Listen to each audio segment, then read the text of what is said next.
لہٰذا اس میں بہتر یہ ہے کہ تم کسی اور کے نکاح میں اسے دو تاکہ تم اس کی طرف سے جو ہے اس کی نگرانی کرتے رہو، اس کے حقوق کی پاسداری تمہاری طرف سے ہوتی رہے گی۔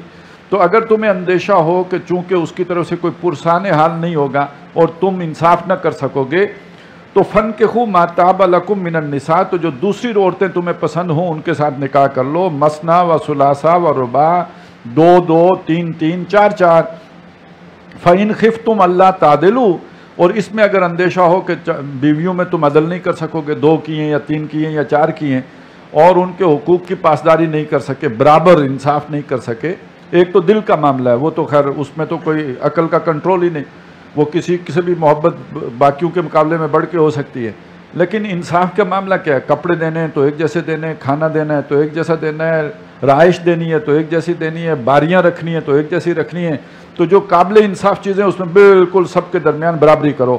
تو اگر تمہیں اندیشہ ہو کہ یہ نہیں کر سکو گے، اللہ تعدلوا کہ عدل نہ کر سکو، فواحدن تو ایک ہی پر قناعت کرو، او ما ملکت ایمانکم یا جو تمہارے دانے ہاتھ کی ملکیت ہو یعنی لونڈی، ذالک ادنیٰ اللہ تعولوا، اس سے امید ہے کہ تم ایک ہی طرف نہیں جھک پڑو گے، وآتوا النساء صدقاتہن نخلا، اور عورتوں کا ان کو مہر ان خوش دلی سے دو، جو ان کا مہر مقرر ہوا ہے تو وہ دل تنگ ہو کر یا غصہ ہو کر نہ دو بلکہ خوش دلی سے اور آمادگی سے ادا کرو۔ فَإِن طِبْنَ لَكُمْ عَنْ شَيْءٍ مِّنْهُ نَفْسًا، وہ اگر اپنی خوشی سے تمہیں کوئی شے دے دیں یعنی مہر میں سے کچھ معاف کر دیں، وہ کہیں کہ ہم نہیں لیتی سارا ہی معاف کر دیں، فَكُلُوهُ هَنِيًّا مَرِيًّا، تو پھر اس میں سے کھاؤ رچتا پچتا، وَلَا تُؤْتُوا السُّفَهَاءَ أَمْوَالَكُمْ، اور اپنے مال بے وقوفوں کے سپرد نہ کرو، الَّتِي جَعَلَ اللَّهُ لَكُمْ قِيَامًا، کہ جن اموال پر اللہ تعالیٰ نے تمہارا گزران رکھا ہے، یعنی یہ کہ یتیم بچے اگر ابھی اپنی رشد کی عمر کو نہ پہنچے ہوں، سمجھدار نہ ہوئے ہوں، بے وقوف ہوں، تو ان کو وہ مال نہ لوٹاؤ۔ وَارْزُقُوهُمْ فِيهَا، اس میں سے انہیں کھلاؤ، وَاکْسُوهُمْ پہناؤ، وَقُولُوا لَهُمْ قَوْلًا مَعْرُوفًا، اور انہیں بھلی بات کرو، نرم بات کرو، معقول بات کرو۔ وَابْتَلُوا الْيَتَامَىٰ حَتَّىٰ إِذَا بَلَغُوا النِّکَاحَ، اور یتیموں کو آزماتے رہو، پرکھتے رہو، امتحان لیتے رہو، کوئی تھوڑے پیسے دے کے انہیں سودا سلف خریدنے کے لیے بھیجتے رہو تاکہ ان کی تربیت بھی ہو اور وہ سیکھتے بھی رہیں یہاں تک کہ وہ نکاح کی عمر کو پہنچ جائیں۔ فَإِنْ آنَسْتُم مِّنْهُمْ رُشْدًا، اب اگر ان میں تمہیں یعنی بالغ ہو گئے ہیں، اب ان میں تمہیں رشد نظر آئی، سمجھداری نظر آئی، ان میں بلوغت نظر آئی، فَادْفَعُوا إِلَيْهِمْ أَمْوَالَهُمْ، تو ان کے اموال، ان کے مال جو تمہارے پاس امانتاً تھے اب ان کے سپرد کر دو، ان کے حوالے کر دو۔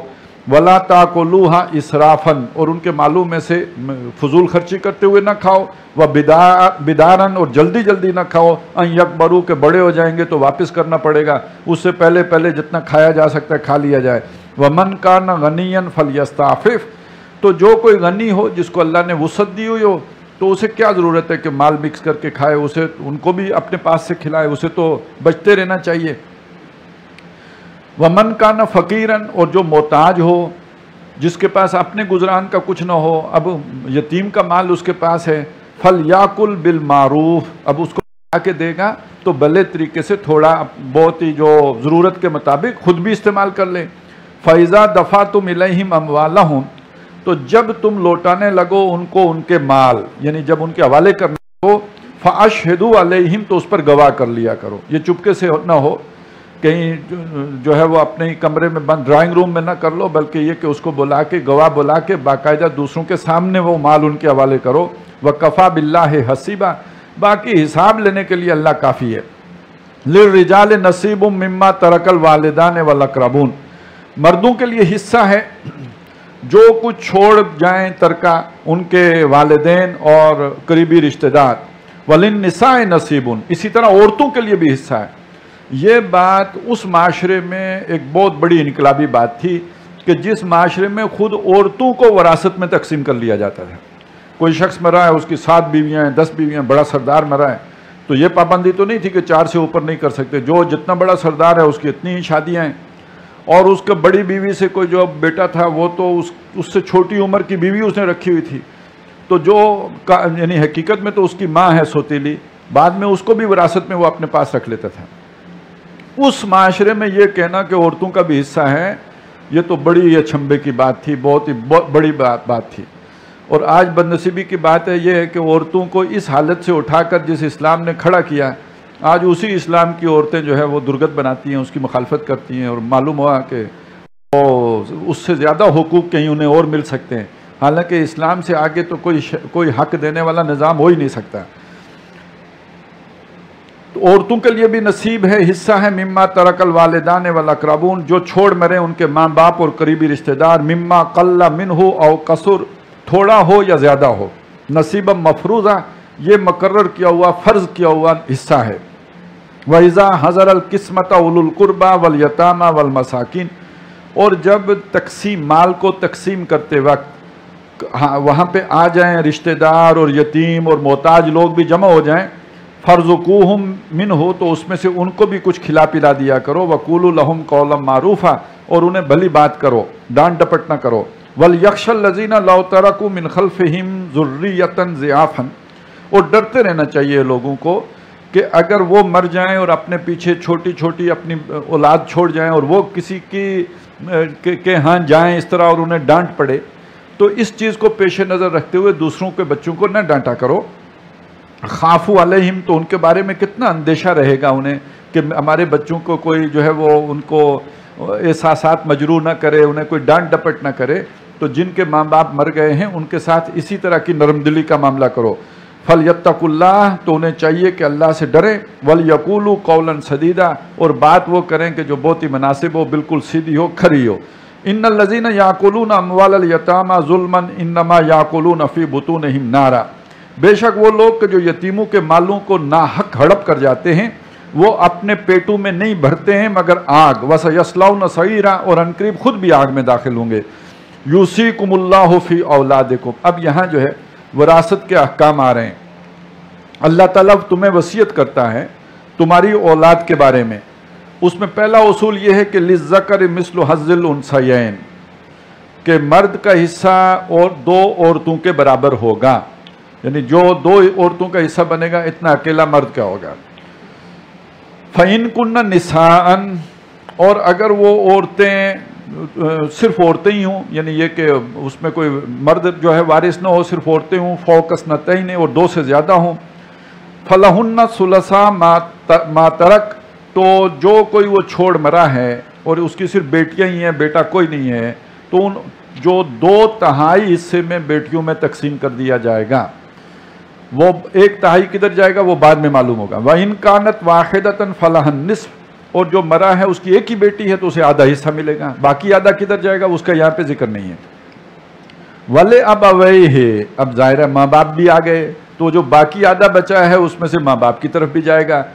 وَلِأَبَوَيْهِ، اور جو مرا ہے اس کے جو ماں باپ ہیں، لِكُلِّ وَاحِدٍ مِّنْهُمَا السُّدُسُ، ان میں سے ہر ایک کے لیے چھٹا حصہ ہوگا، مما کا انکان لہو ولد، جو وہ چھوڑ کے مرا ہے، جو ترکہ اس نے چھوڑا ہے، اگر اس کی اولاد ہو، بیٹیوں کی صورت میں ہو یا بیٹوں کی صورت میں۔ فَإِن لَّمْ يَكُن لَّهُ وَلَدٌ، اور اگر اس کی اولاد ایسی ہے کہ اس میں اس کی اولاد ہے نہیں، اس کو اولاد ہوئی نہیں ہے، وَوَرِثَهُ أَبَوَاهُ، اور اس کے وارث صرف ماں باپ ہی ہوں، فَلِأُمِّهِ الثُّلُثُ، تو ماں کا 1/3 ہوگا، 2/3 باپ کو چلا جائے گا، 1/3 ماں کو مل جائے گا۔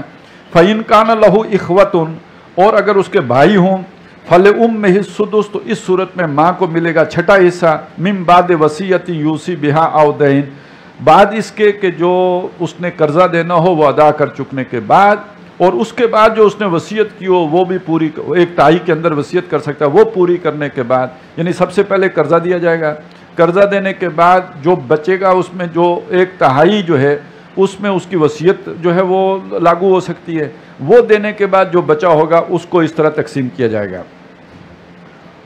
آباؤکم و ابناؤکم، تمہارے باپ اور تمہارے بیٹے، لا تدرون ایہم اقرب لکم نفع، تم نہیں جانتے کہ ان میں سے تمہارے لیے زیادہ نفع بخش اور فائدہ مند کون ہے۔ فریضۃ من اللہ، یہ سمجھ لو کہ یہ وراثت کا قانون اللہ کی طرف سے فرض کیا گیا ہے، یہ فریضہ ہے، یہ جو نبھانا ہے۔ ان اللہ کان علیما حکیما، بے شک اللہ علم والا، حکمت والا ہے۔ تو یہ اب بھی لوگ وراثت نہیں دیتے، وہ ہڑپ کر جاتے ہیں، گویا اللہ کے حکم کو نہیں مانتے، اس فرض کو ترک کر دیتے ہیں۔ وَلَكُمْ نِصْفُ مَا تَرَكَ أَزْوَاجُكُمْ إِن لَّمْ يَكُن لَّهُنَّ وَلَدٌ، اور تمہارے لیے نصف ہوگا جو چھوڑ مریں تمہاری بیویاں، جس کی بیوی مر گئی تو بیوی کا کوئی بھی اگر اس کا ترکہ ہے تو اس کے خاوند کے لیے آدھا ہے، اِلَّمْ يَكُنْ لَهُنَّ وَلَد، اس صورت میں کہ اگر اس کی کوئی اولاد نہ ہو، فَإِنْ كَانَ لَهُنَّ وَلَدٌ، تو اگر اس مرنے والی بیوی کی اگر اولاد ہے، فَلَكُمُ الرُّبُعُ، تو پھر تمہارے لیے چوتھا حصہ ہوگا، مِمَّا تَرَكْنَ مِن بَعْدِ وَصِيَّةٍ يُوصِينَ بِهَا أَوْ دَيْنٍ، جو بھی وہ ترکہ چھوڑ کے مری ہوں بعد اس کے کہ قرض ادا کیا جائے اور اس کے بعد وصیت پوری کی جائے، اس سے جو بچے گا چوتھا حصہ ملے گا تمہیں۔ وَلَهُنَّ الرُّبُعُ، لیکن اگر تم مرے ہو تو تمہاری بیویوں کے لیے ہوگا چوتھا حصہ، مما ترک، تم جو کچھ تم نے چھوڑا ہے اس میں سے، اِلَّمْ يَكُنْ لَكُمْ وَلَدٌ، اگر تمہاری اولاد نہ ہو، فَإِنْ كَانَ لَكُمْ وَلَدٌ، اور اگر تمہاری اولاد ہو، فَلَهُنَّ الثُّمُنُ، تو پھر ان کا 8واں حصہ ہوگا، مما ترک، تم جو کچھ تم نے ترکہ چھوڑا ہے، من بعد وصیت، وصیت پوری کرنے کے بعد، توصون بہا، جو تم کر کے مرو، او دین، یا جو قرض تم نے دینا تھا وہ چکانے کے بعد۔ وَإِنْ كَانَ رَجُلٌ، اور اب ایک اور شخص کا ذکر آیا، رَجُلٌ يُورَثُ کلالۃ، اور اگر ایک مرد ایسا ہو کہ جس کی وہ کلالہ ہے، کلالہ مطلب یہ کہ نہ اس کے ماں باپ ہے، نہ اس کے اولاد ہے، نہ اس کی اصل میں کوئی ہے، نہ اس کی جو ہے وہ فرع میں کوئی ہے، او امرأۃ، یا ایسی کوئی عورت ہو، وَلَهُ أَخٌ أَوْ أُخْتٌ، لیکن یہ کہ اس کے اخیافی بہن بھائی ہوں، ایک بھائی یا بہن جو ہے وہ اخیافی، یعنی یہ کہ ماں شریک بہن بھائی، باپ مختلف ہیں ماں ایک ہے، فَلِكُلِّ وَاحِدٍ مِّنْهُمَا السُّدُسُ، تو ان میں سے ہر ایک کا چھٹا حصہ ہوگا، فَإِنْ كَانُوا أَكْثَرَ مِنْ ذَلِكَ، اور اگر وہ بہن بھائی ایک ایک نہ بلکہ اس سے زیادہ ہوں، اکثریت میں ہوں، فَهُمْ شُرَكَاءُ فِي الثُّلُثِ، تو وہ جو کلالہ ہے اس کا جو 1/3 ترکہ ہوگا، اس میں اس کے اخیافی بہن بھائی 1/3 میں شریک ہو جائیں گے، وہی لِلذَّكَرِ مِثْلُ حَظِّ الْأُنثَيَيْنِ کے اصول پر، من بعد وصیت، لیکن یہ وصیت ادا کرنے کے بعد، یوصا بہا، جو اس نے کی ہو وہ پوری کرنے کے بعد، او دین، یا اس پر قرض ہو وہ ادا کرنے کے بعد ہوگا، غیر مضار، نقصان نہ کیا جائے کسی کا، وصیۃ من اللہ، یہ اللہ کی طرف سے وصیت ہے، واللہ علیم حلیم، اور اللہ تعالیٰ بہت علم والا اور بردبار ہے۔ تلک حدود اللہ، یاد رکھو یہ اللہ کی حدود ہیں، یہ کوئی دنیا کا قانون نہیں ہے، یہ اللہ کا دیا ہوا ضابطہ ہے۔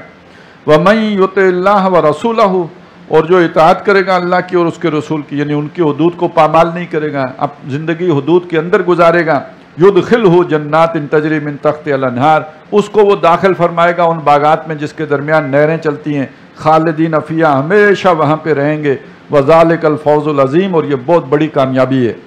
وَمَن يَعْصِ اللَّهَ وَرَسُولَهُ، اور جو نافرمانی کرے گا اللہ کی اور اس کے رسول کی، وَيَتَعَدَّ حُدُودَهُ، اور اس کی حدود کو پامال کرے گا، اس کی حدود کو جو ہے ان سے تعدی کر، ان کو تجاوز کر جائے گا، یدخلہ نارا خالدا فیہا، اس کو اللہ تعالیٰ آگ میں داخل کرے گا اور وہ رہے گا اس آگ کے اندر ہمیشہ، وَلَهُ عذاب مہین، اور اس کے لیے رسوا کن عذاب ہے۔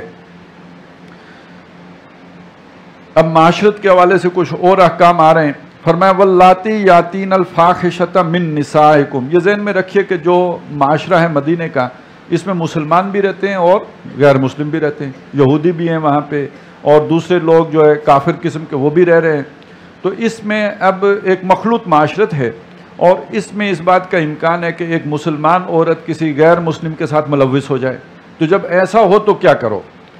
واللاتی یاتین الفاحشۃ من نسائکم، اور وہ جو کوئی بدکاری کا ارتکاب کرے تمہاری عورتوں میں سے، مسلمان عورت کسی بدکاری کی مرتکب ہو، ظاہر ہے کسی مرد کے ساتھ ہوئی ہوگی، تو وہ مرد اگر مسلمان نہیں ہے، کوئی غیر مسلم ہے، یہ انڈرسٹوڈ ہے پھر، کیونکہ صرف عورتوں کا ذکر کیا، غیر مسلم پر تو آپ کا چلے گا نہیں، ابھی حکومت اور ابھی اقتدار تو آیا نہیں ہے۔ فاستشہدوا علیہن اربعۃ منکم، تو اس پر 4 گواہ اپنے والے مسلمان 4 گواہ اس پر پیش ہو جائیں، فَإِن شَهِدُوا، اور اگر وہ گواہی دے دیں، فَأَمْسِكُوهُنَّ فِي الْبُيُوتِ، تو ان کو گھروں کے اندر قید کر دو، جیل تو ہے نہیں، ابھی گھروں کے اندر ہی قید کیا جائے گا، محبوس رکھا جائے گا، حَتَّى يَتَوَفَّاهُنَّ الْمَوْتِ، یہاں تک کہ ان کو موت وصول کر لے، موت ان کو وفات دے دے، او یجعل اللہ لہن سبیلا، یا اللہ تعالیٰ ان کے لیے بعد میں کوئی اور سبیل راستہ نکال دے، یعنی کوئی نیا حکم آ جائے، جو سورہ نور میں آیا ہے کہ وہ اگر غیر شادی شدہ ہیں تو 100 کوڑے لگیں گے، اور شادی شدہ ہیں تو سنسار ہوگا۔ واللذان یاتیانہا منکم، اور اگر وہ دونوں تم میں سے ہیں، عورت اور مرد دونوں مسلمان ہیں، اور اگر وہ اس کا ارتکاب کریں فآذوہما تو ان کو اذیت دو، انہیں مارو، انہیں سزا دو، فَإِن تَابَا اور اس کے بعد اگر وہ توبہ طائب ہو جائیں، آئندہ ایسا کام نہ کرنے کا عہد کر لیں، وَأَصْلَحَا اور اصلاح بھی کر لیں، فَأَعْرِضُوا عَنْهُمَا تو ان سے درگزر کر لو۔ یہ ابتدائی حکم ہے، اس کا تکمیلی حکم جو ہے وہ سورہ نور میں ہے۔ ان اللہ کان تواب الرحیمہ، بے شک اللہ تعالیٰ توبہ قبول کرنے والا مہربان ہے۔ انما التوبۃ علی اللہ للذین یعملون السوء بجہالۃ، بے شک ان لوگوں کی توبہ اللہ کے ذمے ہے جو کسی کا برائی کا ارتکاب کریں نادانی میں، جذبات کی شدت میں، کہیں غفلت میں، کہ اس طرح نادانی میں کسی گناہ کا ارتکاب کر بیٹھیں، ثم یتوبون من قریب لیکن پھر توبہ کر لیں جلدی، من قریب یعنی گناہ میں زیادہ آگے نہ بڑھیں، جو ہی احساس ہوا فوراً توبہ کر لی۔ ابھی ہم نے پڑھا تھا کہ وہ لوگ کہ جو کاظمین الغیظ اور عافین عن الناس، لیکن وَإِذَا فَعَلُوا فَاحِشَةً جب وہ کسی بے حیائی کا ارتکاب کریں ذکر اللہ فوراً انہیں اللہ یاد آ جاتا ہے۔ تو گناہ کرنے کے معاملہ بھی ایسا ہی ہوتا ہے کہ گناہ کرنے سے پہلے تو آدمی جب تک پیاسا ہوتا ہے تو غفلت ہوتی ہے، لیکن جو ہی تسکین ملتی ہے تو فوراً احساس گناہ ہوتا ہے، فوراً ندامت آتی ہے، فوراً آدمی کو جو ہے اس کا احساس ہوتا ہے غلط ہو گیا تو گویا اللہ یاد آ گیا۔ اب اگر اس کے بعد آدمی توبہ طائب ہو جائے، معافی مانگے، اللہ کے آگے گڑ گڑائے، یہ وہ توبہ ہے جو قریب کی توبہ ہے، آدمی دور نہیں نکلا، جلدی اس نے توبہ کر لی۔ تو ثم یتوبون من قریب پھر قریب سے توبہ کر لے، فاولئک یتوب اللہ علیہم ان کی توبہ اللہ تعالیٰ قبول کرتا ہے، وکان اللہ علیما حکیما اور اللہ تعالیٰ علم والا اور حکمت والا ہے۔ ظاہر ہے اگر توبہ کی گنجائش نہ رکھی ہوتی، دروازہ نہ ہوتا، تو پھر گناہ کرنے کے بعد تو آدمی پر مایوسی ہی طاری ہو جاتی نا، پھر اب بچنے کی تو کوئی صورت نہیں ہے۔ تو یہ اللہ تعالیٰ کی حکمت ہے کہ اس نے توبہ کا راستہ کھلا رکھا ہے۔ لَيْسَتِ التَّوْبَةُ لِلَّذِينَ يَعْمَلُونَ السَّيِّئَاتِ اور ان لوگوں کی کوئی توبہ نہیں ہے جو برائیاں کرتے رہتے ہیں، اور یہاں انڈرسٹوڈ سمجھیے کہ ساتھ ہی استغفر اللہ استغفر اللہ استغفر اللہ بھی کرتے رہتے ہیں، ساتھ گناہ میں بھی لگے ہوتے ہیں، یہ کوئی توبہ نہیں ہے، یہ تو فراڈ ہے۔ تو ان لوگوں کی کوئی توبہ نہیں ہے جو گناہوں میں مست رہتے ہیں، حتیٰ اذا حضر احدہم الموت یہاں تک کہ جب کہ ان کے میں سے کسی کے سامنے موت آن کھڑی ہوتی ہے، فرشتہ اجل دیکھتے ہیں، قال انی تبت الآن اب وہ کہتا ہے کہ میں توبہ کرتا ہوں، وللذین یموتون اور نہ ہی ان لوگوں کی کوئی توبہ ہے جب مرتے ہیں وہم کفار اس حالت میں ہوتے ہیں کہ کافر تھے، ان کی کوئی توبہ نہیں ہے۔ اولئک اعتدنا لہم عذابا الیما ان کے لیے تو ہم نے تیار کر رکھا ہے دردناک عذاب۔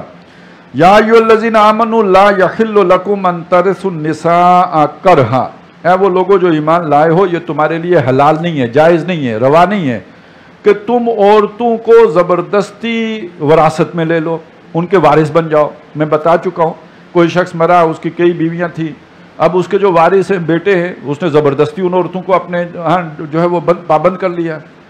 اب اس میں ایک صورت یہ ہوتی تھی کہ اچھی لگی خود ہی نکاح کر لیا، نکاح مقتی کہلاتا تھا لیکن کر لیتے تھے، اور ایک صورت یہ ہوتی تھی کہ اپنی مرضی سے نکاح دیتے تھے اور پیسے لیتے تھے اس کے بھی، اور یعنی اپنا پیسہ وصول معاوضہ وصول کر کے پھر کسی اور کو دیتے، اور یہ بھی ہوتا تھا کہ نہ نکاح کرتے نہ کسی اور کو دیتے، ویسے ہی جو ہے وہ تمتع کرتے۔ تو یہ ساری خرابیاں تھیں کہ جو اس معاشرے کے اندر تھیں، تو مسلمانوں کو روکا گیا، اصلاح کی گئی کہ عورتوں کے معاملے انہیں مال وراثت سمجھ کر اپنے گھر میں نہ ڈال لیا کرو۔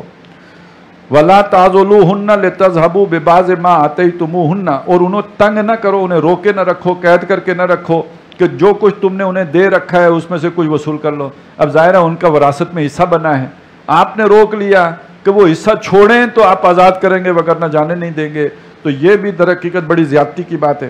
إِلَّا أَن يَأْتِينَ بِفَاحِشَةٍ مُبَيِّنَةٍ ایک بات ہے کہ اگر ایک استثناء ہے، وہ کسی کھلی بے حیائی کا ارتکاب کریں تو وہ دوسرا معاملہ ہے، اس کے سوا ان کے ساتھ یہ زیادتیاں نہ کرو۔ وَعَاشِرُوهُنَّ بِالْمَعْرُوفِ اور ان سے معاشرت رکھو، برتاؤ کرو، ان کو ساتھ گزران کرو بھلے طور پر، اچھے انداز میں، انسانوں کی طرح۔ فَإِن كَرِهْتُمُوهُنَّ اب یہ بھی ہو سکتا ہے کسی وقت آدمی پر کوئی ایسی کیفیت طاری ہو جائے، خاص طور پہ مرد پر، کہ وہ اس عورت اچھی نہ لگے۔ یہ کیفیت آخر ہے ہی نا کہ جب کوئی کہتا ہے جی اس میں یہ برائی ہے وہ برائی ہے، بھائی کیا برائی ہے؟ آٹا گوندتے ہوئے ہلتی ہے۔ اچھا یہ کیفیت عورت پہ بھی طاری ہو سکتی ہے، وہ اسے لگے کہ یہ جب کھانا چباتا ہے تو اس کی داڑھی ہلتی ہے، تو یہ جو کسی سے جب بیزاری ہو جاتی ہے تو چھوٹی چھوٹی باتیں بھی بری لگتی ہیں. تو اگر تمہیں کسی وقت اس کی کوئی بات بہت بری لگے، کوئی عادت ناپسند ہو، بالکل وہ دیکھتے ہی آپ کا جو ہے وہ دماغ گھوم جائے، فَآسَانْ تَكْرَهُ شَيْئًا، تو ہو سکتا ہے کہ تم کسی شے کو ناپسند کر رہے ہو، وہ تمہیں اچھی نہ لگتی ہو، تمہیں اپنے مزاج کے اعتبار سے وہ بری نظر آ رہی ہو. وَيَجْعَلَ اللَّهُ فِيهِ خَيْرًا كَثِيرًا، اور اللہ نے تمہارے لیے اس کے اندر خیر کثیر رکھا ہوا. یہ انسان کی ایک کمزوری ہے کہ جو بلائی اسے حاصل ہوتی ہے وہ اس کا احساس نہیں کرتا، اور جو کانٹا اسے چبھتا ہے وہ اس کو جلدی محسوس کرتا ہے. پورا پاؤں اسے اپنا آرام میں نظر نہیں آئے گا، وہ کانٹے والی جگہ کی تکلیف اسے زیادہ محسوس ہوگی. یہ آدمی کی یوں سمجھے لمیٹیشن ہے. اسی طرح یہ ایک عورت ہی کا مسئلہ نہیں ہے اور مرد ہی کا مسئلہ نہیں ہے، یہ دوستوں کے درمیان بھی ہو سکتا ہے. ہر رشتے کے اندر یہ بات ہو سکتی ہے کہ آپ کو کسی کا ایک پہلو جو بڑا چھوٹا سا پہلو ہے وہ ناپسند ہو، لیکن اس تعلق کی وجہ سے آپ کے ساتھ بہت ساری بلائیاں بھی ہوں، بہت سارا خیر بھی ہو، بہت سی اچھائی بھی آپ کو مل رہی ہو. اب ایک عورت ہو سکتا ہے کہ صبح نہ ہو، لیکن یہ کہ وہ آپ کے بچوں کو اچھی تعلیم دے سکتی ہو، اچھی تربیت دے سکتی ہو. ایک عورت ہو سکتا ہے کہ یہ کام تعلیم و تربیت کا نہ کر سکتی ہو، لیکن گھر بہت اچھی طرح سے وہ چلا رہی ہو. تو کوئی بھی پرفیکٹ نہیں ہوتا ہے، سب خصوصیات اس کے اندر جمع نہیں ہو سکتی. ایک دفعہ ایک صاحب آئے، ان کا ایک ہی بیٹا تھا اکلوتا، اور وہ اتنا لاڈلا تھا کہ وہ بیچارہ میٹرک بھی نہیں کر سکا. تو مجھے انہوں نے کہا اس کے لیے رشتہ چاہیے، لیکن رشتہ بڑی تعلیم یافتہ لڑکی ہو، کم از کم ماسٹر ہو، اور درس قرآن بھی دے سکتی ہو، اور دنیاوی تعلیم میں بھی کم نہ ہو، اور مزید یہ ہے کہ گھر کے معاملات کے اندر بھی سگڑ ہو. اور پتہ نہیں انہوں نے اتنی باتیں بتا دی، میں تو پریشان ہوا کہ یہ صاحب جو ہے اس بچے کی زندگی اور بھی برباد ہی کریں گے. میں نے ایک دفعہ ٹالا، پھر دوسری دفعہ آئے، میں نے کہا یہ تو اللہ کو آرڈر دینا پڑے گا، ابھی تک ایسی بنائی کوئی نہیں ہے اس نے. تو یہ سمجھ لیجئے کہ یہاں پرفیکشن نہیں ہے. اگر کسی میں ایک خوبی ہوگی تو دوسری خوبی اس میں نہیں ہوگی. تو اگر ایک شے آپ کو بری لگتی ہے تو اللہ نے اس میں کوئی خوبیاں بھی رکھی ہوں گی، ان کو دیکھو.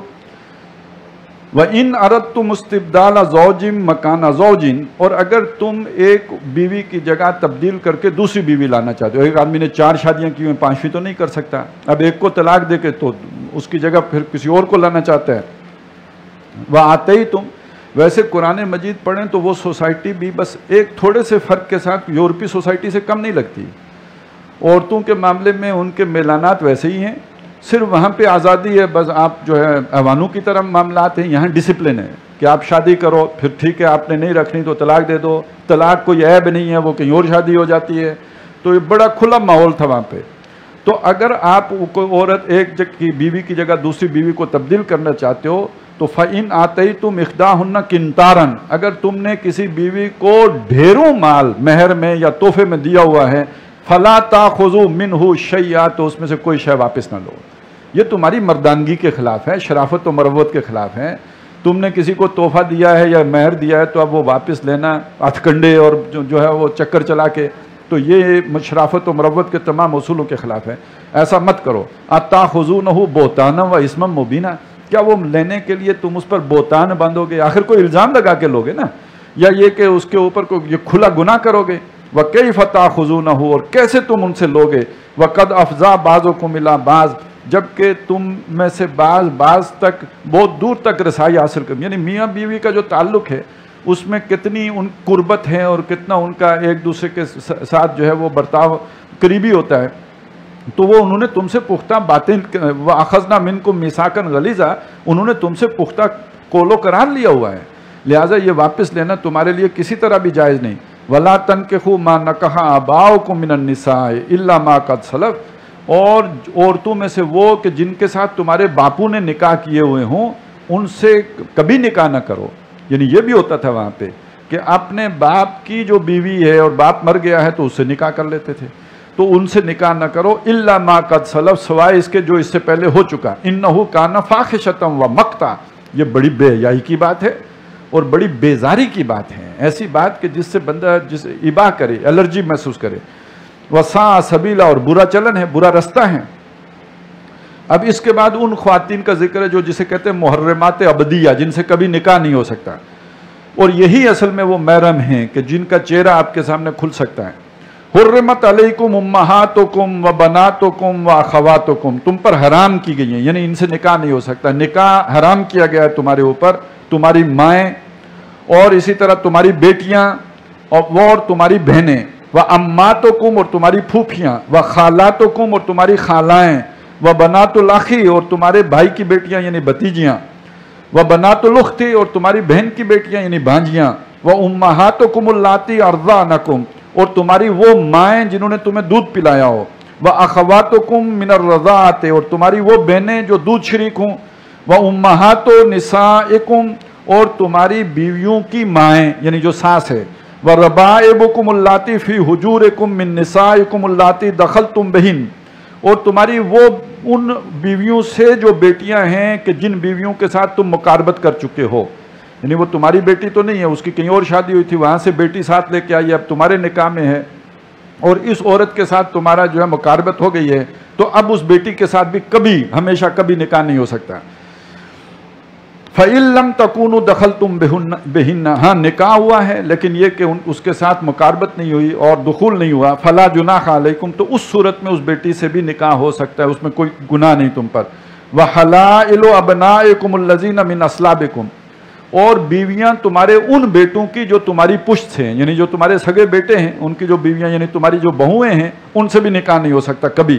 وَأَن تَجْمَعُوا بَيْنَ الْأُخْتَيْنِ اور یہ بھی حرام ہے کہ تم دو بہنوں کو بیک وقت جمع کرو جو سالی ہیں، یعنی لیکن یہ کہ ایک بیوی مر گئی ہے یا طلاق ہو گئی ہے تو اس کی بہن سے شادی ہو سکتی ہے، یہ مستقل معاملہ نہیں ہے، لیکن ایک وقت میں دو کو جمع نہیں کیا جا سکتا۔ اور نبی صلی اللہ علیہ وسلم نے اس میں اضافہ فرمایا کہ خالہ کے ساتھ بھانجی جمع نہیں کی جا سکتی اور پھوپھی کے ساتھ بھتیجی جمع نہیں کی جا سکتی، الا ما قد سلف سوائے اس کے کہ جو اس سے پہلے ہو گیا ہو۔ ان اللہ کان غفور الرحیم بے شک اللہ تعالیٰ بخشنے والا مہربان ہے۔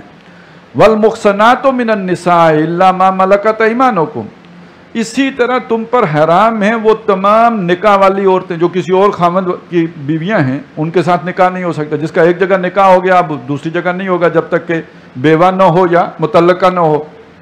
اور ایک استثناء بھی ہے الا ما ملکت ایمانکم سوائے یہ کہ وہ لونڈیاں بن کے تمہارے پاس آ جائیں، وہ خاوند والیاں تو ہیں لیکن یہ کہ وہ جنگ میں آئی تھی، شریک ہوئی تھی اور وہاں سے وہ گرفتار ہو گئی تو یہ اب لونڈی کی صورت ہو گئی۔ کتاب اللہ علیکم یہ اللہ کی طرف سے تم پر فرض ہے، اللہ کی کتاب ہے یعنی یہ تم پر فرض ہے، لکھ دیا گیا تم پر یعنی تم پر فرض کر دیا گیا۔ وَأُحِلَّ لَكُم مَّا وَرَاءَ ذَلِكُمْ اس کے علاوہ جتنی بھی عورتیں ہیں دنیا کی وہ سب تم پر حلال ہیں، البتہ وہ 4 سے زیادہ نہیں ہو سکتی۔ أَن تَبْتَغُوا بِأَمْوَالِكُمْ شرط یہ ہے کہ تم انہیں اپنے مال خرچ کر کے حاصل کرو۔ مال خرچ کر کے حاصل کرنے کا مطلب ہے مہر دے کے، مہر مقرر ہوگا وہ دے کے تو پھر حاصل کرو۔ نمبر 1 محسنین قید نکاح میں لانے کا ارادہ ہو، اور قید نکاح میں لانے کا مطلب یہ ہے کہ کوئی خاص وقت دورانیے کے لیے نہ ہو، نکاح تو اس جو ہے وہ ہوتا ہے زندگی کے لیے، بعد میں اگر گڑبڑ ہو گئی تو علیحدہ معاملہ ہے، لیکن اس وقت نیت ارادہ زندگی ساتھ نبھانے کا ہو۔ غیر مصافحین محض مستی نکالنا یعنی زنا کرنا جو ہے وہ پیش نظر نہ ہو، بلکہ یہ کہ ایک نکاح اور ساتھ زندگی گزارنا پیش نظر ہو۔ فَمَسْتَمْتَعْتُمْ بِهِ مِنْهُنَّ تو ان میں سے جن کو بھی تم جن سے تمتع کرو فائدہ اٹھاؤ، فَآتُوهُنَّ أُجُورَهُنَّ فَرِيضَةً تو ان کو ان کے حق مہر جو تم نے مقرر کیے تھے وہ ادا کرو۔ وَلَا جُنَاحَ عَلَيْكُمْ فِي مَا تَرَاضَيْتُمْ بِهِ مِنْ بَعْدِ الْفَرِيضَةِ اور اس میں تم پر کوئی گناہ نہیں ہے کہ مہر مقرر کرنے کے بعد، فرض کرنے کے بعد تم باہمی رضامندی اور مرضی اور منشا سے ایک دوسرے سے کچھ کمی بیشی کر لو، مرد عورت کو زیادہ دے دے، جتنا مقرر ہوا تھا اس سے زیادہ دے دے، یا عورت کہے میں لیتی ہی نہیں یا آدھا لے لے، یہ تم باہمی رضامندی سے کر سکتے ہو۔ ان اللہ کان علیما حکیما بے شک اللہ تعالیٰ علم والا حکمت والا ہے۔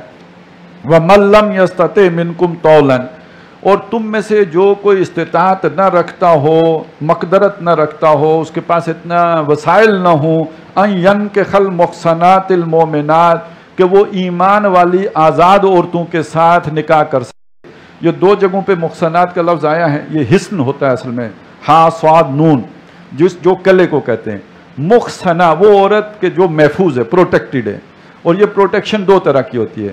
ایک پروٹیکشن خاوند والی جو نکاح جس کا ہو گیا وہ محصنات جو پارا جہاں سے شروع ہو رہا ہے۔ والمحصنات من النساء وہ عورتیں کہ جو کسی خاوند کے نکاح میں کلے میں ہے، اور ایک محسنہ وہ ہوتی ہے جو کنواری ہے لیکن محسنہ ہے، یعنی خاندان والی ہے، وہ خاندان کی پروٹیکشن اسے حاصل ہے، ماں باپ ہیں، بہن بھائی ہیں، تو وہ پروٹیکشن اسے ہے۔ تو یہاں محسنہ جو آ رہا ہے دوسری مرتبہ، یہ وہ والی ہے محسنات المومنات جن سے نکاح، پہلی والوں سے تو نکاح ہی نہیں ہو سکتا، وہ کسی اور کے نکاح میں ہے، تو یہ کنواریاں ہیں یا غیر منقوعہ ہیں، اور ان کو محسنہ اس لیے کہا گیا کہ خاندان کے تحفظ میں، جسے اپنی زندگی خود گزارنے کے لیے محنت مشقت کرنی پڑے اس پر وہ تحفظ نہیں ہے، تو وہ گویا محسنہ نہیں ہے۔ فَمِمَّا مَلَكَتْ أَيْمَانُكُمْ، تو اگر تم کسی آزاد مومن عورت سے نکاح کرنے کی، ظاہرہ اس کا مہر زیادہ ہوگا، وہ مہر تمہارے پاس ہے نہیں تو اس کی استطاعت نہیں ہے، تو جو تمہارے دانے ہاتھ کی ملکیت، یعنی کسی لونڈی سے نکاح کر لو، من فتیاتکم، جو تمہاری فتیاتکم المومنات، جو ایمان والی لونڈیاں ہیں، واللہ اعلم بایمانکم، اللہ تمہارے ایمان سے خوب واقف ہے، بعضکم من بعض، ایک دوسرے میں سے ہو، فانکحوہن باذن اہلہن، البتہ لونڈی سے اگر نکاح کرنا ہے تو ظاہر ہے وہ کسی کی لونڈی ہے، تو جس کی وہ لونڈی ہے اس کی اجازت سے اس سے نکاح کرو، وآتوہن اجورہن بالمعروف، ظاہر ہے اس کا مہر کم ہوگا تو اس کو اس کا مہر دو، جو بھی معروف دستور ہے، جو اس وقت کا سٹینڈرڈ ہے ان کے لیے، اس کے مطابق، اور محصنات غیر مصافحات ولا متخذات اخدان، قید نکاح میں آنے والیاں ہوں، محض مستی نکالنے والیاں نہ ہوں، اور نہ ہی چھپی یاریاں لگانے والیاں ہوں، فَإِذَا أُحْصِنَّ،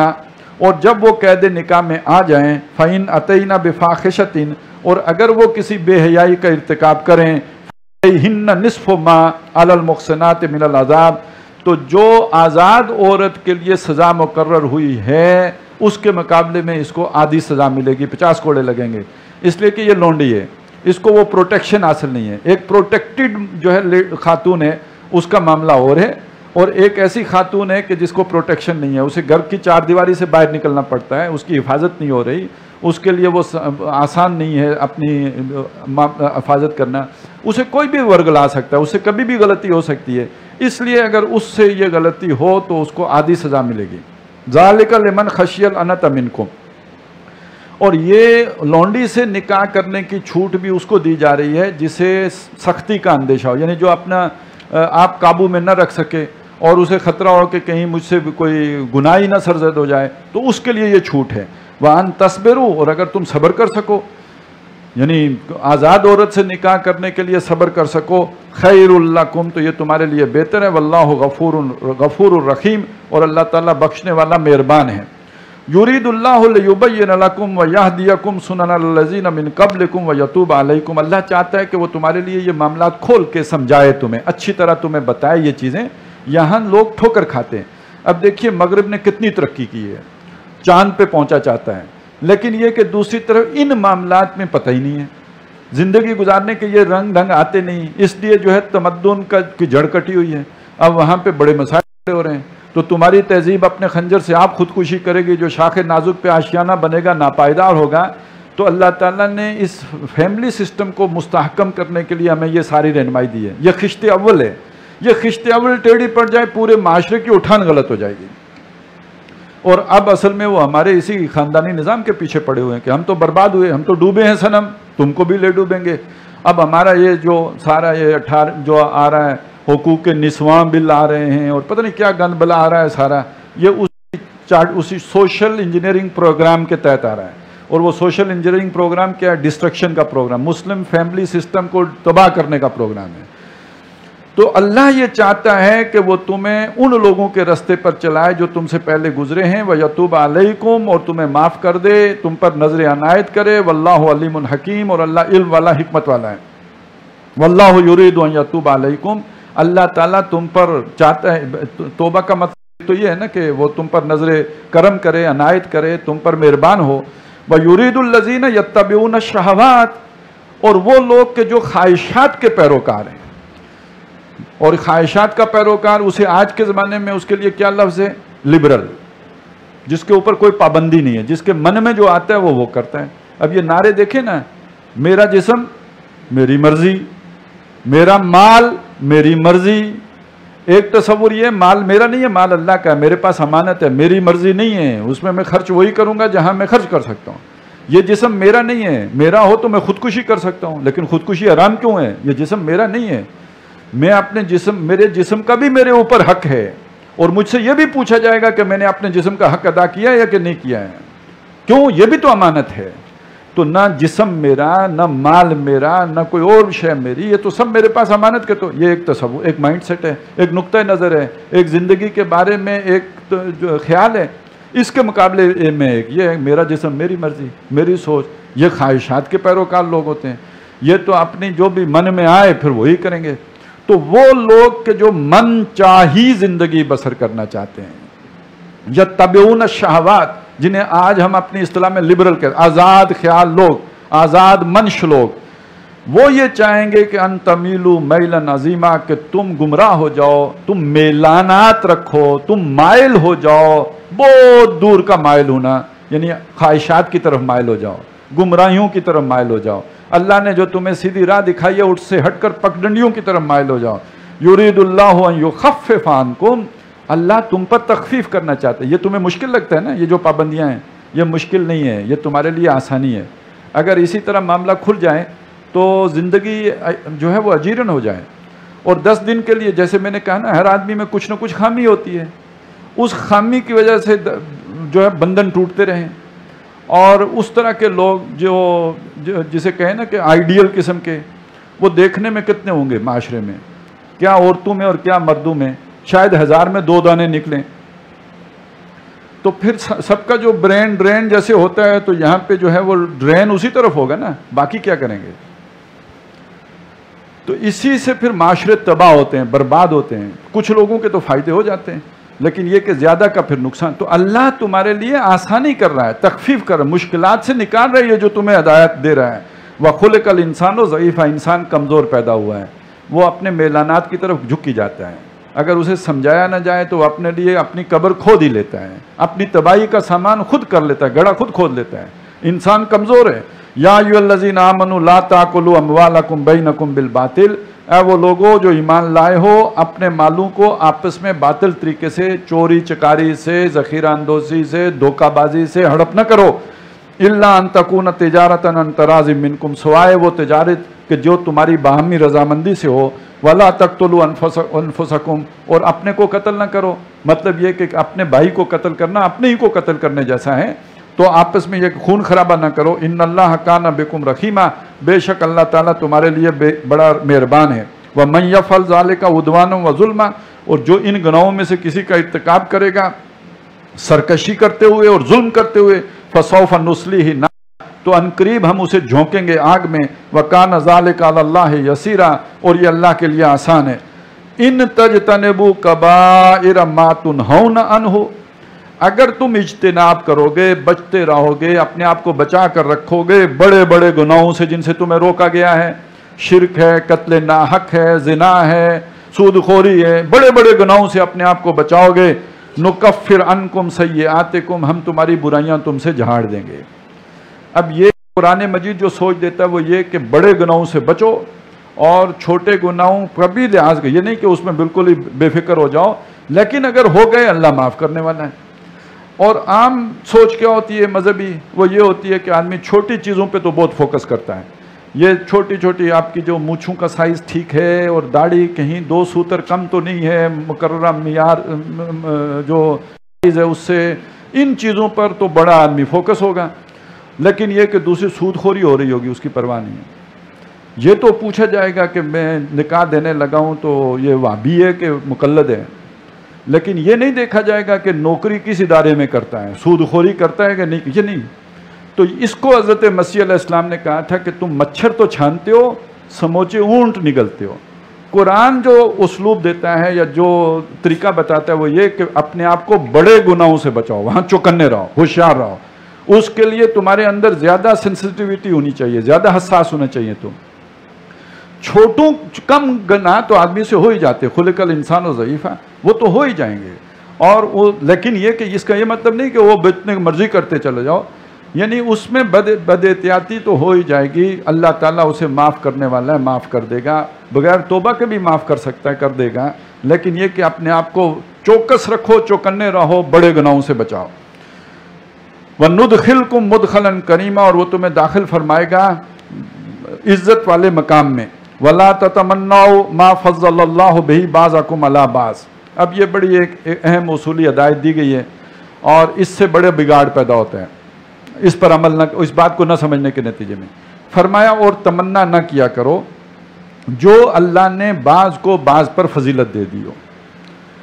اب یہ جو معاملہ ہے یہ خالص اللہ کی تقسیم ہے. کسی کو مال و اولاد زیادہ دیا ہوتا ہے، کسی کو قد کاٹ حسن زیادہ دیا ہوتا ہے، کسی کو اللہ تعالیٰ نے سوجھ بوجھ سمجھ حکمت دانائی زیادہ دی ہوتی ہے. ایسا کہیں نہیں ہوتا کہ اللہ نے تمام اچھے خصائل کسی ایک جگہ پہ جمع کر دیے ہوں، یہ نہیں ہوتا. یہ دنیا اللہ نے پرفیکٹ بنائی نہیں ہے. تو کسی کو کسی معاملے میں فضیلت ہوتی ہے، کسی کو کسی معاملے میں فضیلت ہوتی ہے. اب وہی انسان کی ٹینڈنسی کیا ہے، وہ جو کچھ اسے حاصل ہوتا ہے اس کو نہیں دیکھتا، جو اس کے پاس نہیں ہوتا اس کی فکر کرتا ہے، تو اس کے نتیجے میں وہ حسد میں مبتلا ہوتا ہے. تو سمجھایا کہ دیکھو اس میں ایک بات سمجھ لو، جو اللہ نے تمہیں دیا ہے پہلے اس پہ غور کرو نا، تم پر کتنی نعمتیں کی ہیں جو دوسرے کے پاس نہیں ہیں شاید. تو دوسروں کے پاس جو ہے اس کی تمنا نہ کیا کرو. وَلَا تَتَمَنَّوْا، تمنا نہ کرو مَا فَضَّلَ اللَّهُ بِهِ بَعْضَكُمْ عَلَىٰ بَعْضٍ، جو اللہ نے بعض کو بعض پر فضیلت دی ہو اس معاملے میں تمنا نہ کرو، حسد نہ کرو، اس کا لالچ نہ کرو. لِلرِّجَالِ نَصِيبٌ مِّمَّا اكْتَسَبُوا، مردوں کے لیے حصہ ہے جو انہوں نے کمائی کی ہے.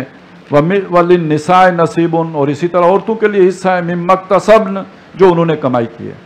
عورت ہو مرد ہو دونوں اللہ کے بندیاں بندے ہیں، اللہ کے غلام ہیں. اللہ نے ابھی جو ہمیں قانون دیا ہے وراثت کا، اس میں عورت کو آدھا حصہ دیا ہے، مرد کو اس سے دگنا دیا ہے. اب اس کی تمنا عورت نہ کرے کہ میں اس سے برابر ہو جاؤں. اسی طرح گھر گرہستی کی زندگی میں یہ اللہ کی تقسیم ہے. اس نے مرد کو منتظم بنایا ہے، عورت کو اس کا ماتحت بنایا ہے. یہ اللہ نے تقسیم کر دی ہے، یہ اللہ نے مقرر کر دیا ہے. یہ عورتیں اس پہ راضی رہیں، یہ اللہ کی تقسیم ہے. اسی طرح سمجھ لیجئے اللہ نے کسی کو اس دنیا میں مزدوری پہ لگایا ہوا ہے، اور کسی کو اللہ نے بڑا جو ٹھاٹھ باٹھ عطا کیے ہوئے ہیں. تو اس کو اس پہ نہیں جلن ہونی چاہیے کہ اس کو اللہ نے اتنا کیسے دے دیا ہے. کسی کو اللہ نے بڑا خوبصورت دیا ہے، بڑا کتابی چہرہ دیا ہے، کسی کو جو ہے اللہ نے پکوڑے جیسی ناک لگا دی ہے، کسی کو اللہ نے اچھا قد دیا ہے، کسی کو ٹھگنا سا بنایا ہے. تو یہ وہ چیزیں ہیں جو نہ اس کا کسی کو تانا دینا چاہیے، کیونکہ یہ اللہ کی بناوٹ ہے. تانا دینے والا بھی ویل لکل ہمزۃ لمزہ، نہ تانا اس کا ہونا چاہیے، اور نہ ہی کسی کو اس پر جو ہے وہ کسی بھی درجے میں وہ اپنے اندر کوئی احساس محرومی کا پیدا کرنا چاہیے. وَاسْأَلُوا اللَّهَ مِنْ فَضْلِهِ، اللہ سے مانگا کرو اس کا فضل. یہ نہ دیکھا کرو دوسرے کو کیا ملا ہے، اپنا حصہ مانگو. اور یہ تربیت بچوں کو بھی دینی چاہیے. بعض اوقات بچہ ہوتا ہے وہ کہتا ہے جناب آپ نے اس کو دیا ہے تو مجھے بھی دیں. تو ایک بات تو پوچھی جا سکتی ہے نا، بیٹا آپ کو کیا ضرورت ہے؟ اس کو تو دیا ضرورت ہے، اسے میں نے قلم لا کے دیا اس کی ضرورت ہے. آپ کی کیا ضرورت ہے؟ آپ کو قلم نہیں، آپ کو کوئی اور چیز کھلونا لا کے دے دیتا ہوں. تو آپ اپنی ضرورت کی شے مانگو، اس کی ضرورت میں اس کے ساتھ جو ہے مقابلے پہ نہ آؤ. یہیں سے تربیت ہوتی ہے. تو یہ ہمیں خود اپنے آپ کو بھی سکھانے کی ضرورت ہے، اپنی اولادوں کو بھی سکھانے کی ضرورت ہے. تو اللہ بھی یہ کہتے ہیں کہ جس کو میں نے جو دیا اس سے حساب لوں گا. تم اللہ سے اپنا فضل، تم اپنا حصہ مانگو، چھوڑو اس کے پاس کیا ہے اس سے بھول جاؤ، اپنے لیے مانگو جو تمہیں چاہیے. وَلِكُلٍّ جَعَلْنَا مَوَالِيَ مِمَّا تَرَكَ الْوَالِدَانِ، اور جو کوئی بھی ہے اس کے لیے ہم نے مقرر کیے ہیں وارث، یعنی جو مرا ہے اس کے میت جو ہے اس کے وارث مقرر کر دیے ہیں جو پیچھے آ گئے ہیں. والدان جو چھوڑ مرے، والد والاقربون یا قریبی رشتہ دار. والذین عقدت ایمانکم، اور جن لوگوں کے ساتھ تمہارا معاہدہ ہوا ہے، یعنی جو مواخات قائم ہوئی تھی مدینے میں آنے پر، اور جن کو بھائی بنایا تھا. فآتوہم نصیبہم، تو ان کو ان کا حصہ اس طور پر کہ ان کے حق میں کوئی وصیت کر دو. ان اللہ کان علی کل شیء شہیدا، بے شک اللہ تعالیٰ ہر شے پر گواہ ہے. الرجال قوامون علی النساء. اب وہ بات آئی، اصل میں یہ تھی ذرا تھوڑی سی کڑوی گولی کہ اس کے لیے وہ تمہید باندھی جا رہی تھی سارے. الرجال جو مرد ہیں، قوامون قائم رکھنے والے، قوام حاکم، اور جو بالا تر ہیں، علی النساء عورتوں پر. ساری عورتوں پر نہیں، اپنی بیویوں پر. یہ نہیں کہ بس تمام عورتوں پر حاکم ہو گئے ہیں. گھر کے اندر، گھر ایک انتظامی ادارہ ہے، اس گھر کے اندر ایک منتظم ہے اور ایک ماتحت ہے.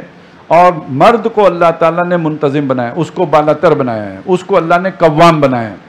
بما فضل اللہ بعضهم علی بعض، اور یہ اس اصول پر ہے جو اللہ نے بعض کو بعض پر فضیلت دی ہے۔ وَبِمَا أَنفَقُوا مِنْ أَمْوَالِهِمْ، اور اس لیے ہے کہ وہ اپنے مالوں میں سے خرچ کرتے ہیں۔ اب نکاح تو دونوں کی ضرورت ہے، عورت کی بھی ضرورت ہے، مرد کی بھی ضرورت ہے، لیکن مہر کس پر فرض کیا اللہ نے؟ مرد پر فرض کیا کہ تم نے عورت کو جو ہے مہر ادا کرنا ہے، تو یہ اس پر اللہ نے اس کے ذمے یہ کام لگا دیا، اور اس کے نتیجے میں اللہ تعالیٰ نے اس کو گھر کے اندر قوام بنا دیا۔ اب نیک بیویاں کون ہیں، نیک عورتیں کون ہیں؟ فرمایا فالصالحات، تو پس نیک عورتیں وہ ہیں قانتاتن، جو تابعدار ہیں اپنے خامدوں کی، ان کو اوبے کرنے والی ہیں، حافظات للغیب، اور غیب میں ہوتے ہوئے حفاظت کرنے والیاں ہیں، ان کے سامان، ان کی جو بھی امانتیں ان کے پاس رکھی ہوئی ہیں، ان کے جو راز ہیں ان کی حفاظت کرنے والیاں ہیں، ان کے عیبوں کی حفاظت کرنے والیاں ہیں۔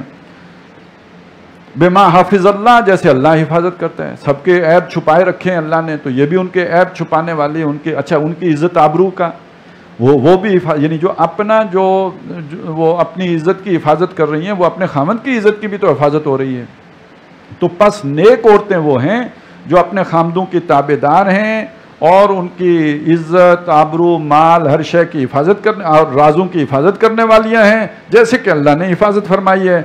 واللاتی تخافون نشوزہن، اور وہ عورتیں کہ جن کے تمہیں اندیشہ ہو سرکشی کا اور بغاوت کا، فائزوہن، تو انہیں سمجھاؤ۔ سب سے پہلا مرحلہ ان کو سمجھانے کا، اچھی واز کہتے ہیں دل نشیں انداز میں بات کرنے کو، تو بہت ہی اچھے طریقے سے صحیح موقع پر سمجھاؤ۔ سمجھانے کے بھی اوقات ہوتے ہیں، یہ تو نہیں کہ آدمی ہر وقت جو وہ کسی کام میں لگی ہے، بچے ابھی جا رہے ہیں سکول اور اس کو سمجھ نہیں آ رہی کہ کیا پہلے کروں کیا بات کروں، اور آپ کو اس وقت سمجھانے کا خیال آیا ہے، تو کوئی کیا سمجھے گا؟ تو سمجھانے کا بھی وقت ہو، کوئی ریسیپٹیو موڈ میں بیٹھا ہو یا کوئی ایسا موقع ہو، تو سمجھانے کا بھی جو ہے وہ ماحول دیکھنا پڑتا ہے، تو پہلے سمجھاؤ۔ اگر سمجھ جائیں تو ٹھیک ہے، اور نہ سمجھ نہیں آتی تو وَاهْجُرُوهُنَّ فِي الْمَضَاجِعِ، دوسرا مرحلہ یہ ہے ان کو ہجرت کرا دو، ان کو ان کے بستروں پہ علیحدہ کر دو، یعنی ان کے ساتھ صحبت جو ہے وہ ان تعلق کے زن و شو منقطع کر دو، اور اسی سے اصلاح ہو جائے گی۔ نہ ہو تو پھر ایک بات وہ بھی آئی ہے کہ جس کا ترجمہ بھی آج کل کرتے ہوئے خطرہ ہوتا ہے کہ کوئی دفعی آئین پاکستان کی نہ لگ جائے، وہ ہے وَضْرِبُوهُنَّ، پھر ان کو تھوڑی لگاؤ بھی۔ اور اس میں نبی صلی اللہ علیہ وسلم نے یہ فرمایا کہ منہ پہ نہیں مارنا ہے، اور ایسی ضرب نہیں لگانی ہے جس سے ضرب جو ہے زخم ہو جائے یا ہڈی ٹوٹ جائے، لیکن یہ کہ کوئی ڈرانے دھمکانے کی بات بھی ہے۔ وَضْرِبُوهُنَّ اللہ کا کلام ہے، تو ڈرتے ڈرتے ترجمہ تو کر ہی دینا چاہیے، کیونکہ آج کے دور میں بہرحال مشکل ہو گیا ہے۔ اسی ڈر کے مارے ایک صاحب نے بڑا عجیب ترجمہ کیا، انہوں نے ترجمہ کیا وَضْرِبُوهُنَّ، انہیں مثالیں دے کے سمجھاؤ۔ ہے نا قرآن مجید میں ضرب اللہ مثلا، اللہ مثالیں مارتا ہے، یعنی تو انہیں مثالیں مارو، مثالیں دے دے کے سمجھاؤ۔ تو یہ بہرحال یہاں مثالیں نہیں دے مارنے کی بات ہے، یہاں سیدھی سیدھی بات ہے۔ جب حضور نے اس کی تشریح بھی کر دی کہ منہ پہ نہیں مارنا ہے، تو مثال منہ پہ نہ ماریں تو کدھر ماریں پھر؟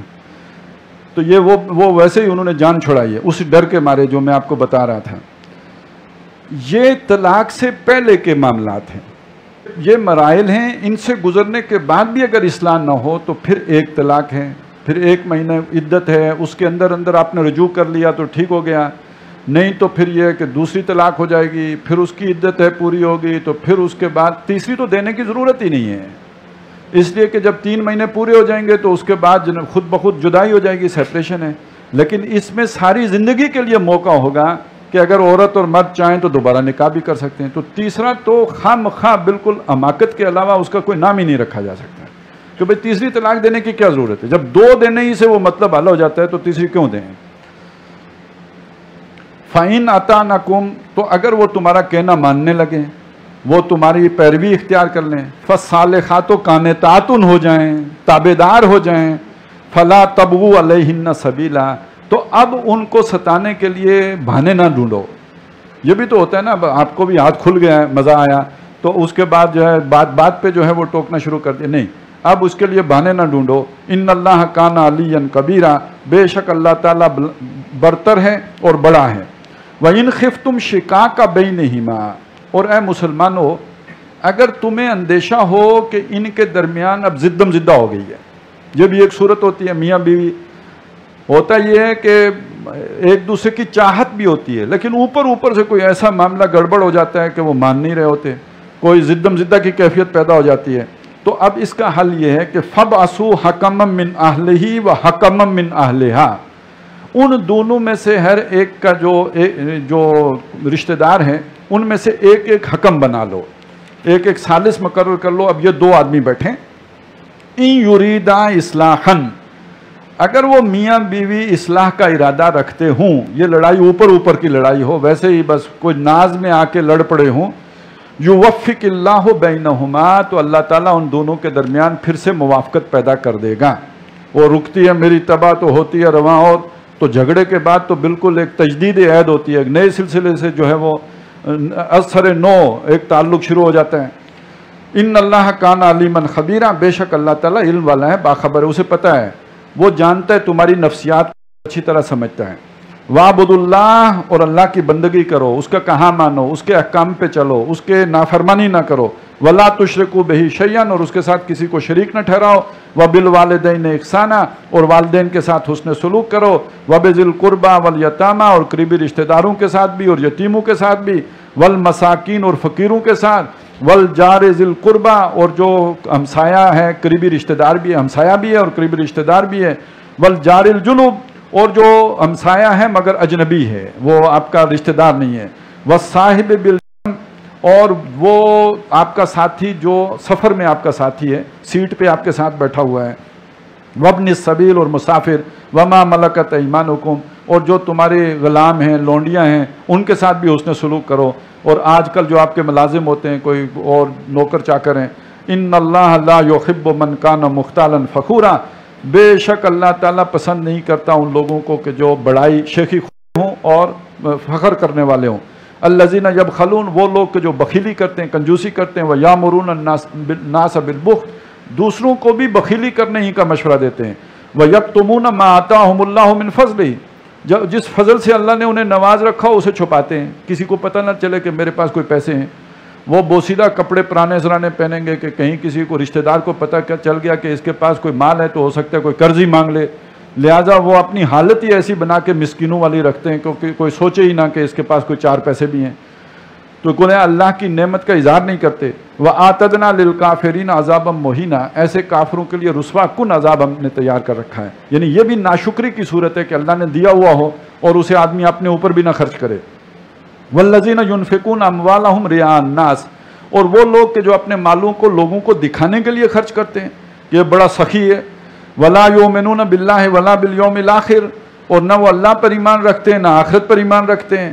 وَمَنْ يَكُنِ الشَّيْطَانُ لَهُ قَرِينًا، تو جس کے دوست بن جائے شیطان، معلوم ہوا یہ شیطان اس کا پکا دوست ہے، تو جس کا دوست شیطان بن جائے، ساتھی ہو جائے، قرین ہو جائے، وہ اس کا فساء قرینا، بہت برا دوست ہے.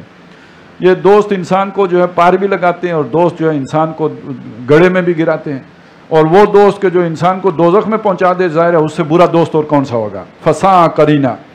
وَمَاذَا عَلَيْهِمْ لَوْ آمَنُوا بِاللَّهِ وَالْيَوْمِ الْآخِرِ، ان کا کیا بگڑتا اگر یہ ایمان لاتے اللہ پر اور آخرت کے دن پر. وَأَنفَقُوا مِمَّا رَزَقَهُمُ اللَّهُ، اللہ ہی کے دیے ہوئے رزق میں سے خرچ کرتے. یہ ان کا اپنا تھوڑا تھا، اللہ ہی نے دیا تھا، اسے اللہ کی راہ میں خرچ کرتے. وَكَانَ اللَّهُ بِهِمْ عَلِيمًا، اور اللہ تعالیٰ کو ان کی خوب خبر ہے.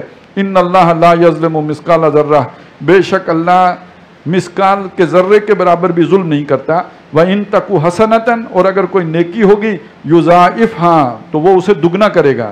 وَيُؤْتِ مِن لَّدُنْهُ أَجْرًا عَظِيمًا، اور اپنے پاس سے اجر عظیم سے بھی ہمکنار کرے گا. فَكَيْفَ إِذَا جِئْنَا مِن كُلِّ أُمَّةٍ بِشَهِيدٍ، تو کیا عالم ہوگا جب ہر امت میں سے ہم ایک گواہ لائیں گے. کون سا گواہ؟ جو آ کے گواہی دے گا اللہ تیرا دین میں نے ان تک پہنچا دیا تھا. وَجِئْنَا بِكَ عَلَىٰ هَٰؤُلَاءِ شَهِيدًا، اور اے نبی آپ کو اس امت پر گواہ بنا کے لائیں گے. یہ اگر کہیں گے نا ہمیں نہیں پتا تھا، ہم نے عورتوں سے حسن سلوک نہیں کیا، ہمیں پتہ نہیں تھا، ہم نے گھر گرہستی کی زندگی نہیں بس ہمیں پتہ نہیں تھا، ہم لبرل ہو گئے ہمیں پتہ نہیں تھا، تو محمد رسول اللہ گواہی دیں گے میں ان کے پاس پہنچا کے گیا تھا. انہوں نے قرآن پڑھا ہے، قرآن ان کے پاس تھا اور انہوں نے اس کو توجہ ہی نہیں دی اور دندوں میں لگے رہے. تو گواہ آپ کو نبی ان پر بنائیں گے. ایک دفعہ جب حضور کے سامنے قرآن پڑھا جا رہا تھا، بلکہ آپ کی خواہش پر پڑھا جا رہا تھا، تو پڑھتے پڑھتے جب صحابی یہاں پہ پہنچے تو حضور نے کہا بس کرو بس کرو بس کرو. وہ کہتے ہیں میں نے نظر اٹھا کے دیکھا حضور رو رہے تھے. اپنی امت کے خلاف گواہی دینی ہوگی. کیف اذا جئنا من کل امت بشہید، کیا ہوگا جب ہر امت میں سے ایک گواہ کھڑا کریں گے. وجئنا بکا، اور آپ کو لائیں گے اے نبی، علی ہؤلاء، ان کے اوپر، شہیدا، گواہ بنا کر. یومئذ یود الذین کفروا وعصوا الرسول، اس دن وہ لوگ جنہوں نے کفر کیا ہوگا اور جنہوں نے رسول کی نافرمانی کی ہوگی، وہ کہیں گے، وہ چاہیں گے لو تسوا بہم الارض، کہ وہ زمین کے اندر برابر کر دیے جائیں، وہ معدوم ہو جائیں، ان کی زندگی ہی نہ ہوتی.